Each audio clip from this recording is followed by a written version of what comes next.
I need you to listen to me, because this isn't the kind of story you can just shrug off when it's over. I was sent something I should have never watched. A Netflix episode that doesn't exist. I don't mean some obscure foreign show buried so deep in the catalog that no one's ever heard of it. I mean an episode that shouldn't be there at all. An episode I never asked for, never searched for, and one that still follows me, even now. The file came disguised as normal.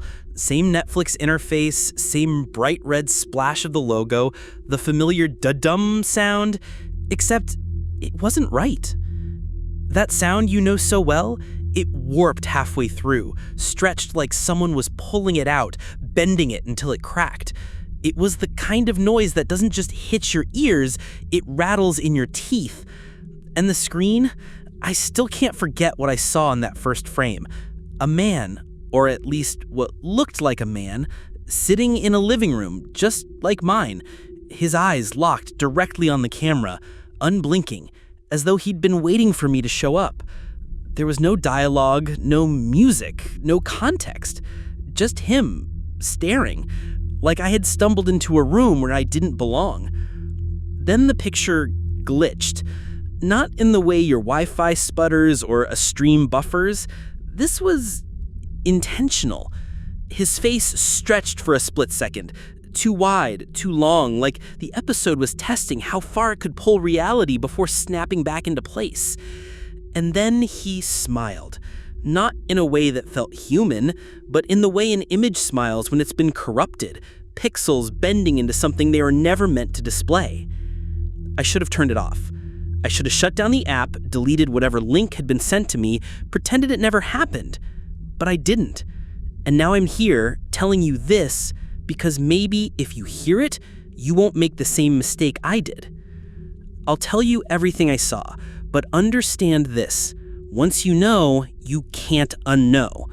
Once you let curiosity drag you down, you can't climb back out. Before I explain how I got the episode, before I tell you why I even pressed play in the first place, you need to know something. My life before this was painfully ordinary, boring even. Netflix was my comfort, my background noise, my way of filling the silence. That's where it all started. Just another night, just another binge. At least that's what I thought. Most nights of my life looked exactly the same. Work, food, screen, sleep, repeat. I'm not the kind of person who gets invited to wild parties or stumbles into some movie-style adventure. I come home, collapse onto the couch, open Netflix, and let something play until I can't keep my eyes open anymore. Some people would call that depressing. I call it routine. Safe. Predictable. That night was no different. I tossed my shoes into the corner like always, microwaved a bowl of leftovers that tasted suspiciously like cardboard, and set up camp on my couch. My phone buzzed a couple times, friends in a group chat complaining about work or posting memes I'd already seen 3 times on Reddit. I laughed, typed back something sarcastic, and pretended for a second that my life was funnier than it actually was. I had 3 shows lined up in my watch list. One was a sitcom I'd seen too many times, the kind you put on for comfort. Another was a crime docuseries I kept promising myself I'd finish. The third was something Netflix had recommended, though I didn't remember clicking on anything that should have triggered that algorithm. The recommendation caught my eye because it felt wrong. The thumbnail was a blurry image, like it had been uploaded in a rush. No glossy promo still, no flashy title card. Just a dim shot of what looked like a hallway, lit by a single flickering bulb. And the title? Episode 1. That was it. No series name, no description, nothing. For a second, I thought it was some kind of glitch. Netflix screws up sometimes, throws a random foreign drama into your list, or accidentally recommends a cooking show because you once watched a food documentary at 2 a.m. I even joked about it in the group chat. Guess Netflix thinks I'm into hallways now. One of my friends replied with a row of laughing emojis. Another typed, "Don't click it, that's how horror movies start." I didn't. Not then anyway. I scrolled past it and landed on something safer. That's the thing about comfort shows. They're like white noise, a laugh track to drown out the emptiness. Halfway through an episode, my laptop pinged with an email notification. Normally, I would have ignored it. My inbox is a graveyard of spam, coupons I'll never use, and work updates I don't want to read. But this one stood out. It didn't have a subject line. Just a sender address that looked close enough to Netflix's official one to make me pause, only off by a single letter. The kind of detail you miss if you're not paying attention. The body of the email was bare. No greeting, no marketing fluff, no unsubscribe link. Just a single sentence and a red hyperlink. Here's the episode they don't want you to see. I remember staring at it for a long moment, hovering my mouse over the link like it might bite me. Phishing scam? Malware trap? Probably. And yet, I couldn't shake the chill that settled in my stomach when I realized the wording matched almost exactly what one of my friends had just joked about in the group chat. Coincidence? Maybe. Or something else. I told myself I'd delete it, clear my inbox, move on, but instead I left it there, unclicked, unopened, waiting, like it was a dare. That night, everything normal in my life ended. The email sat in my inbox for hours before I finally opened it again. I told myself it was just curiosity, that I wasn't really going to click anything, that I just wanted to take another look at how sloppy the fake Netflix branding was. But when I hovered over the link, the preview didn't look like a scam site. No gibberish domain, no shady URL ending in .ru or .xyz.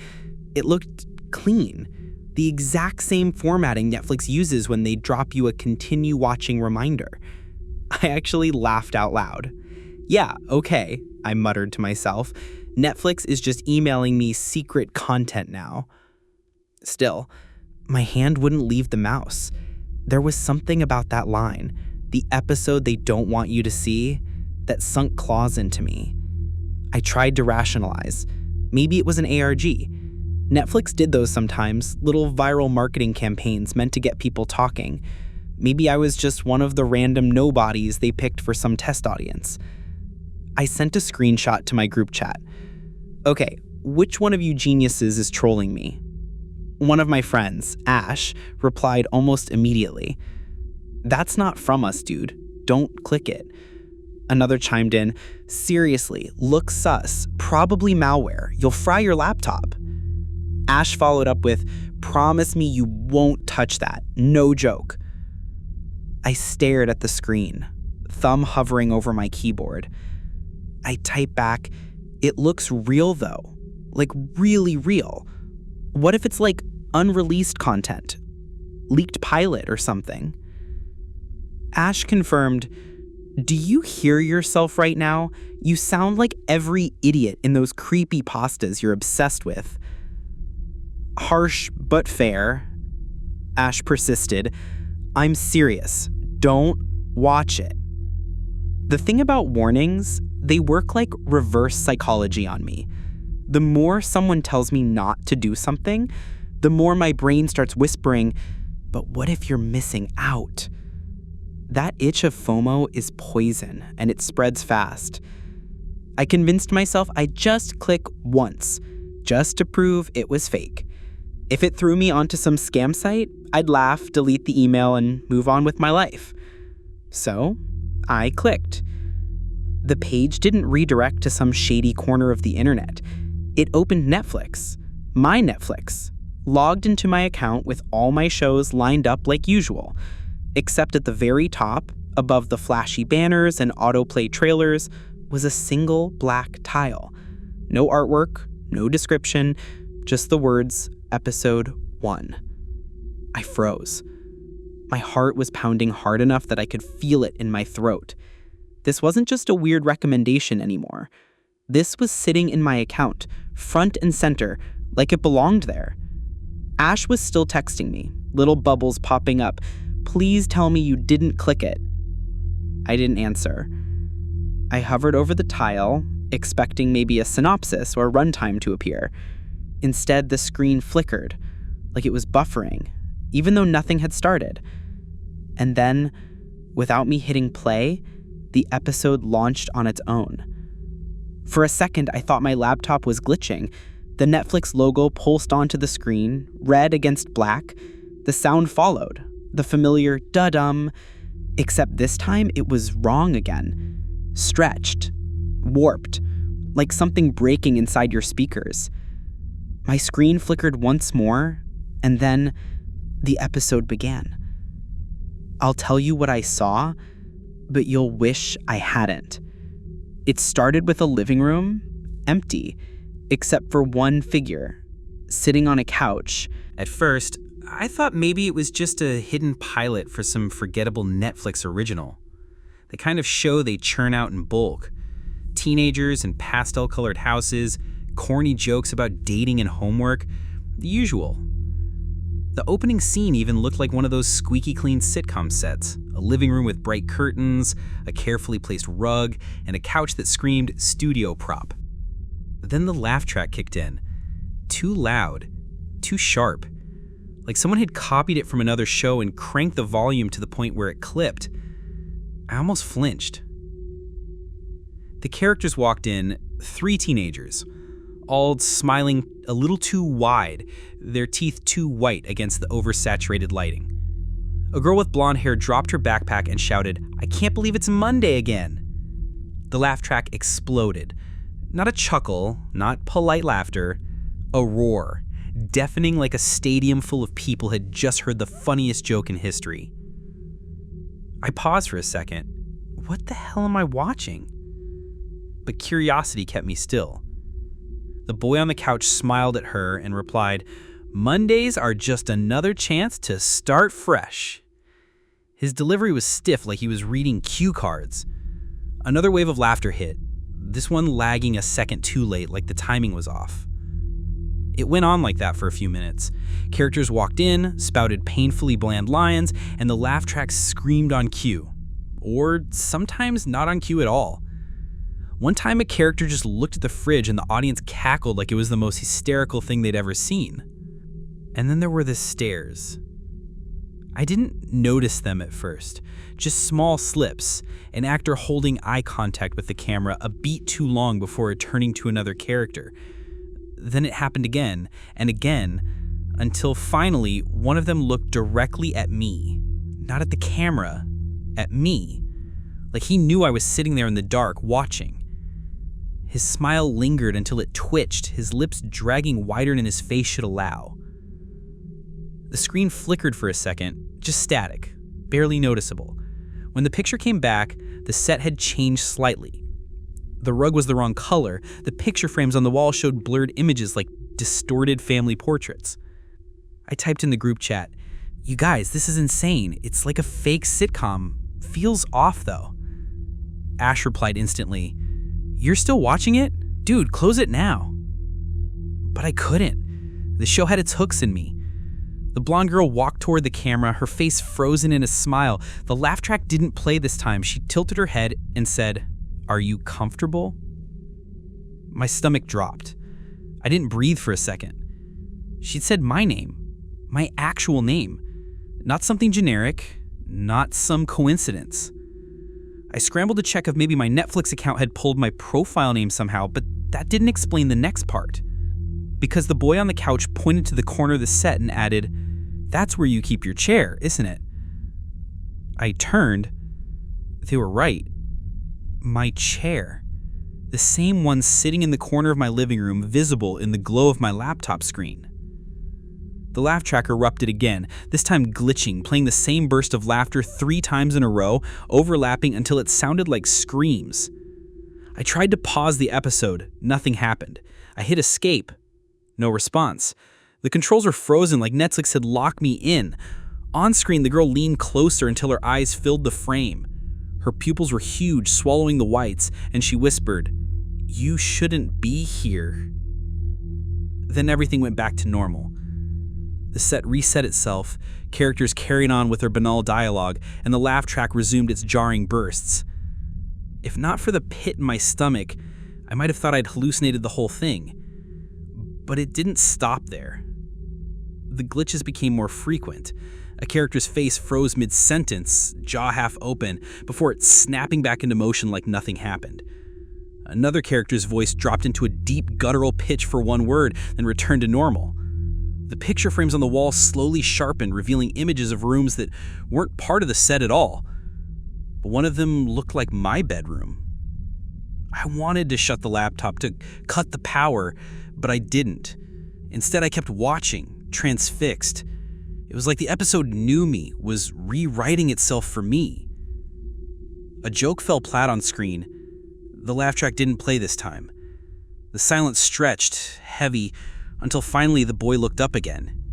He stared into the camera, his lips moving soundlessly before his voice caught up.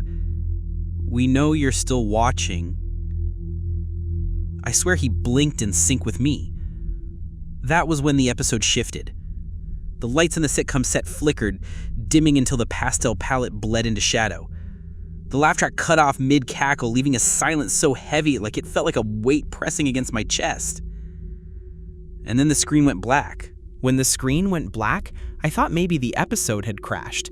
I waited for buffering, the little spinning wheel, something. Instead, the silence dragged on until the familiar da-dum of the Netflix intro played again. Except this time, it wasn't just warped, it was stretched into something unrecognizable, replayed over and over like a broken record. Da-dum. Pause. Da-dum. Distorted, lower, vibrating in my chest. Da-dum. Layered now, overlapping with itself, until it was less a sound and more a chant. The image faded back in, and it was the same sitcom set as before. Same couch, same curtains, same rug. But the lighting had changed. What was once bright and cheerful now looked jaundiced, like a fluorescent bulb on its last breath. The characters were still there, 3 teenagers, grinning wide. But something was wrong with their bodies. Too stiff, too still.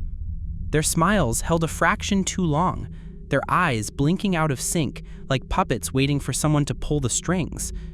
Then the boy on the couch moved, slowly, mechanically. He picked up a remote and turned on the TV within the sitcom show. On screen, a smaller version of the sitcom show flickered into view. A show within a show, identical but slightly delayed, as if replaying the moment we were already watching. The laugh track came back, but no one had spoken. The canned voices roared anyway, louder than before, until I found myself clenching my jaw to keep from wincing. And then, without warning, the blonde girl grabbed a glass vase from the coffee table and smashed it over the third character's head. No build-up, no reason, no punchline. The laugh track didn't play this time. The studio audience had gone silent. The boy collapsed to the floor, twitching as blood trickled down, staining the carpet a sickly dark. No one reacted. Not the girl, not the boy on the couch. They just stared, motionless, their grins stretching wider and wider until the skin at the corners of their mouths split. I tried to exit the episode again, clicked the back button, mashed escape, even slammed the spacebar. Nothing.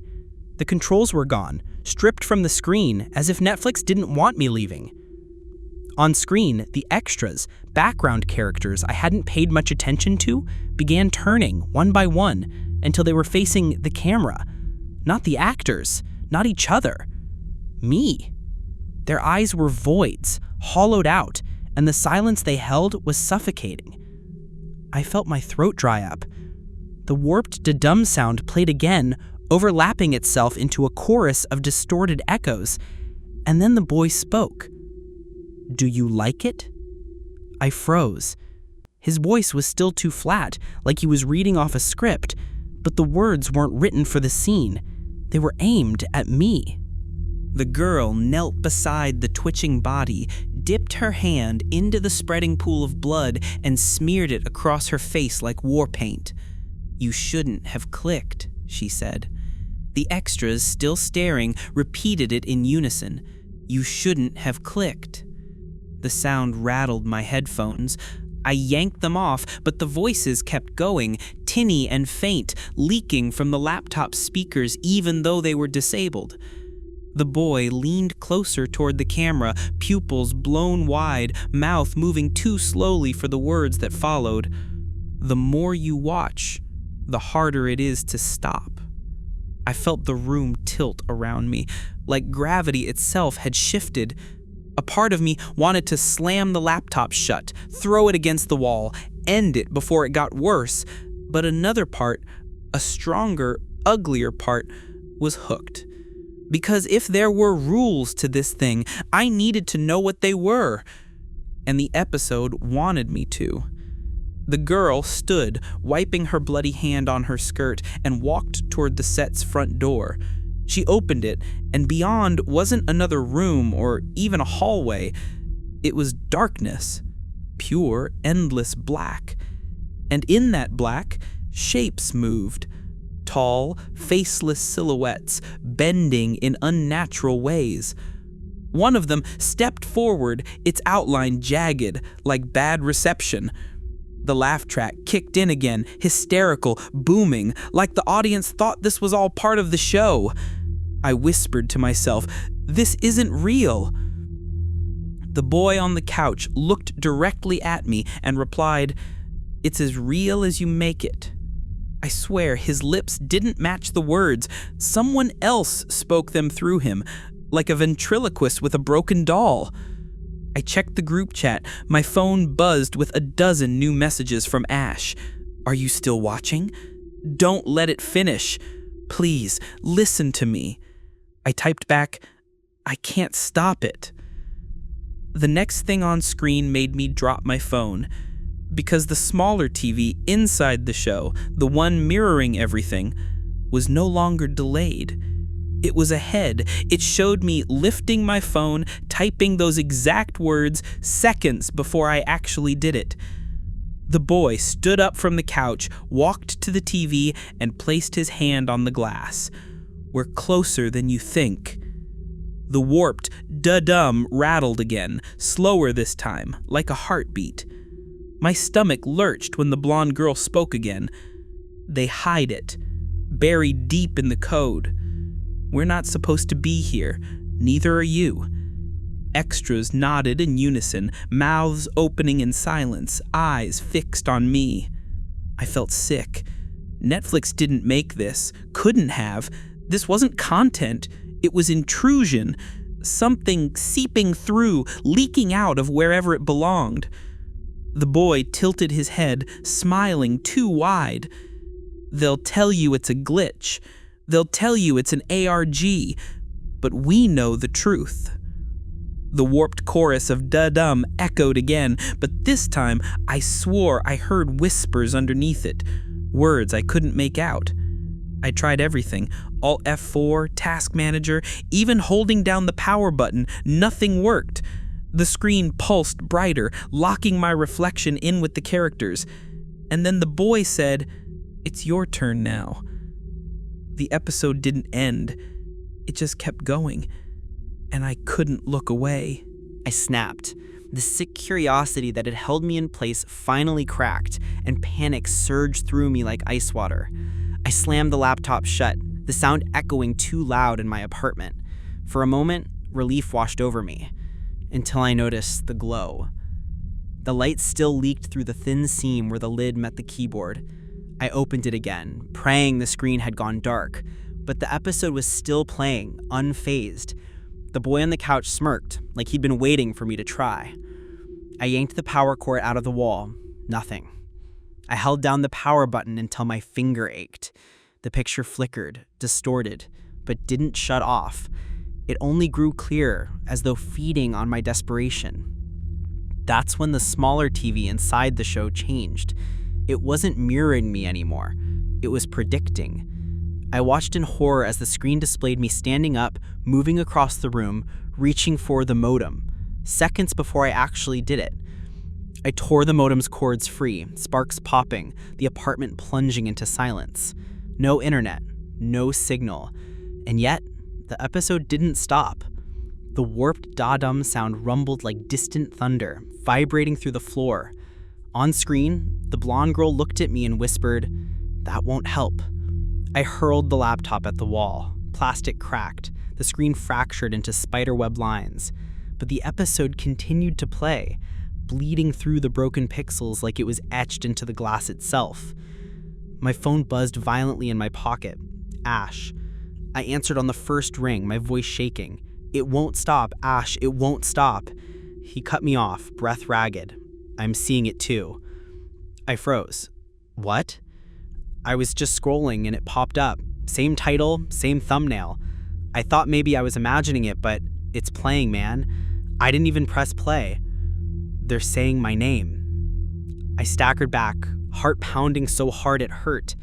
"Ash, listen to me. Don't keep watching. Close your eyes, smash your phone, whatever it takes." "You don't get it," he interrupted, voice trembling. "It doesn't matter. It's everywhere. My TV turned on by itself, my phone, my laptop, everything showing it." Before I could respond, the boy on my fractured laptop screen tilted his head, listening. Then he grinned wider. "He's right. You're not the only one." Static filled my apartment like a scream, and the smaller TV within the show shifted again. The sitcom set dissolved, replaced by flashes, images so fast they barely registered yet burned into my brain. I saw myself sitting at my desk typing out these exact words. I saw Ash, his face pale in the glow of his own screen. I saw Reddit threads scrolling by, dozens of users describing the lost Netflix episode, in timestamps dated days, weeks in the future.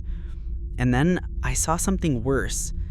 Me, slumped on the couch, eyes wide and empty, skin pale, unmoving. The laugh track blared like applause. "No," I whispered, shaking my head. No." The blonde girl stepped toward the camera, her voice soft but cutting through everything. "You've already seen it. That means it's already true."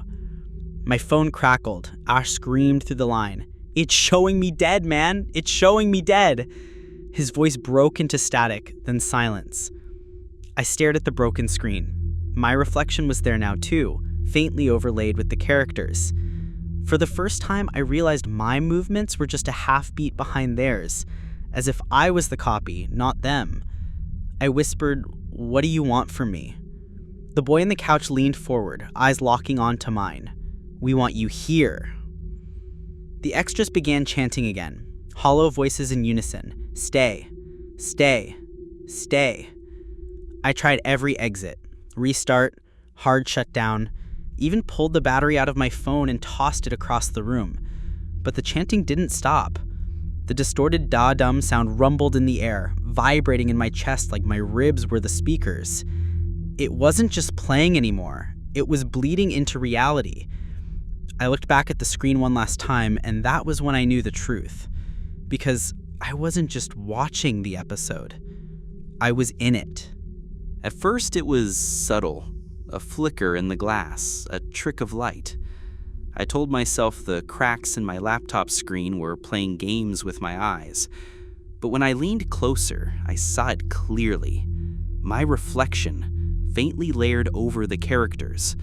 Same hoodie, same slouched posture, same expression of dread carved across my face.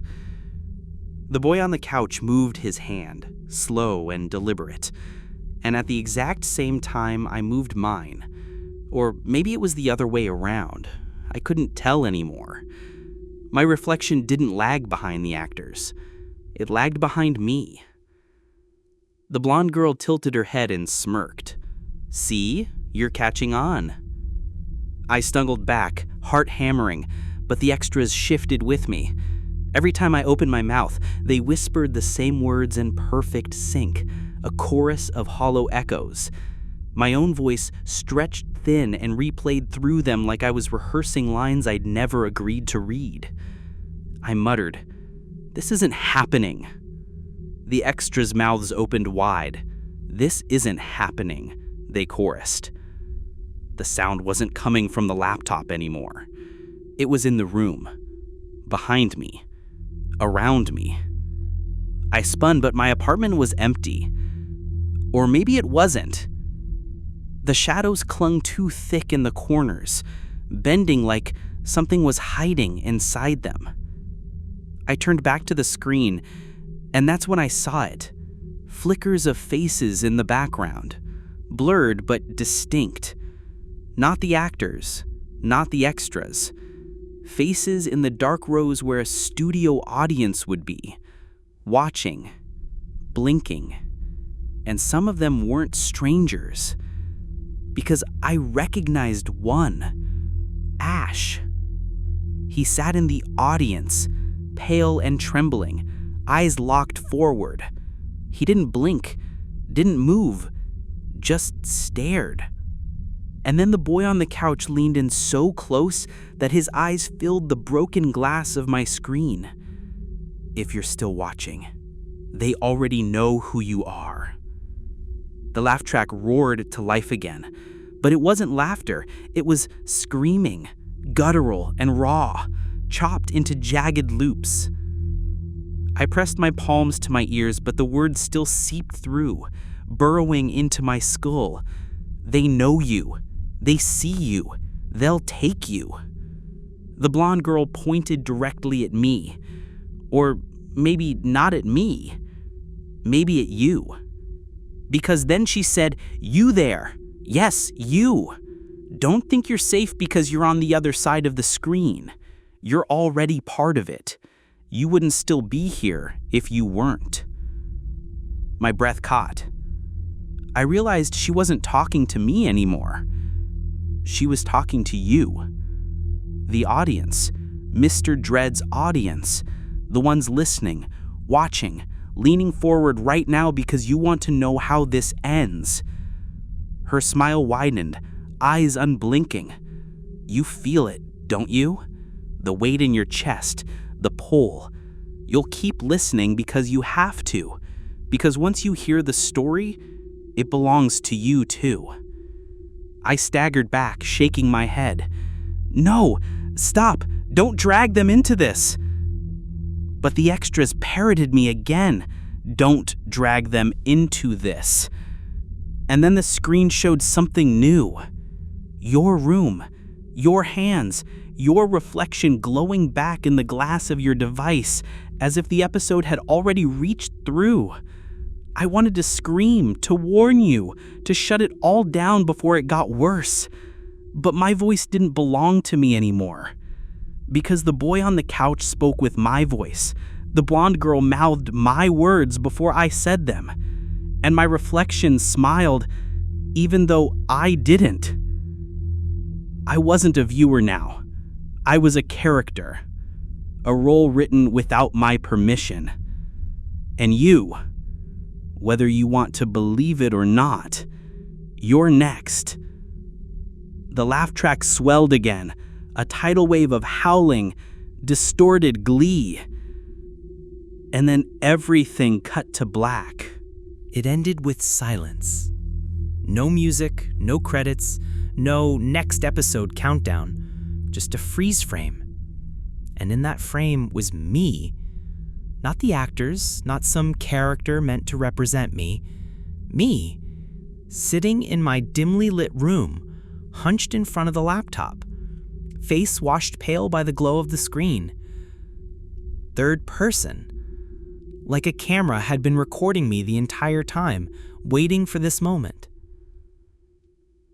I couldn't move. I couldn't breathe. The freeze frame lingered, the buffering icon spinning endlessly in the corner, like it was waiting for something else to load. Then the screen flickered, one violent jolt, and everything collapsed. The Netflix tab shut down by itself. My desktop reset to blank black. When I reopened the browser, the episode was gone. The email was gone too, like none of it had ever existed. But it did, and I can't pretend otherwise. Because every night since, when I open Netflix, I still see it. Not the episode itself. No, that's vanished into whatever void it crawled out of. What I see is the buffering icon, a faint, ghostly wheel spinning in the corner of my screen. Sometimes it's there for seconds, sometimes for hours, but it's always there, waiting. And every time it spins, I swear I can hear that warped da-dum sound, like something straining to break through. Maybe you think this is just a story, just paranoia. That's fine, but if you've ever seen anything like this, an episode, a clip, even just a strange glitch that didn't feel right, tell me in the comments. We need to know how far this goes, because I don't think I was the only one who got the episode. And if you're still watching, maybe you've already seen more than you should.